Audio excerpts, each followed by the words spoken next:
ഒന്നും പറയാൻ പറ്റുന്നില്ല. എന്റെ ദൈവമേ, ഈ അമ്മയുടെ അനുഗ്രഹം അത്രയേ ഉള്ളൂ. ദൈവത്തിന്റെ തുണ തന്നെയേ ഉള്ളൂ. വേറൊന്നും വ്യക്തം ചെയ്യാനേ പറ്റുന്നില്ല. ഈശ്വരാ,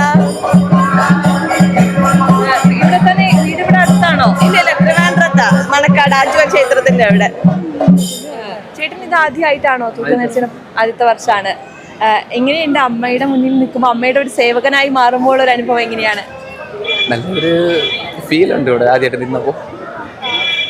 ഒരു സന്തോഷമുണ്ടല്ലേ, പറഞ്ഞറിയിക്കാൻ പറ്റാത്ത. കാരണം ആ ഒരു നിയോഗം തന്നെയാണ്, എല്ലാവർക്കും ഇത് ലഭിക്കില്ല. ആ ഒരു സന്തോഷം കൂടി ഉണ്ടല്ലേ. പറയാനൊന്നും പോലും പറയാൻ പറ്റാത്ത അവസ്ഥയിലാണ് ഇപ്പൊ ഞങ്ങൾ രണ്ടുപേരും ഇരിക്കുന്നത്. എന്തായിരുന്നു ഈ പ്രാർത്ഥന, ഈ അമ്മയെ കാണാനും വരാനും ഒരു പ്രാർത്ഥന? അങ്ങനെയല്ല, ഞാനും എന്നെയും എൻ്റെ അച്ഛനും അമ്മയും എന്നെ ഇവിടെ നിർത്തിയിട്ടുണ്ട്. അതേപോലെ എൻ്റെ അനിയന്മാരെ എല്ലാവരും നിർത്തിയിട്ടുണ്ട്. അപ്പം എൻ്റെ പിള്ളയ്ക്കും എനിക്ക് എടുക്കണമെന്നൊരു ആഗ്രഹം ചേട്ടനും ഉണ്ടായിരുന്നു. അങ്ങനെ ആ മക്കൾക്കും അമ്മയുടെ അനുഗ്രഹം ഉണ്ട്, ഉറപ്പായിട്ടും ഉണ്ട്. അതുകൊണ്ടല്ലേ ഈ തിരുനടയിൽ തന്നെ വരാൻ വേണ്ടിയിട്ട് നിൽക്കുന്ന മെയിൻ കാരണമേ. എന്ത് പറയണമെന്ന് പോലും അറിഞ്ഞുകൂടാ. അയ്യോ, അൺഎക്സ്പെക്റ്റഡ്.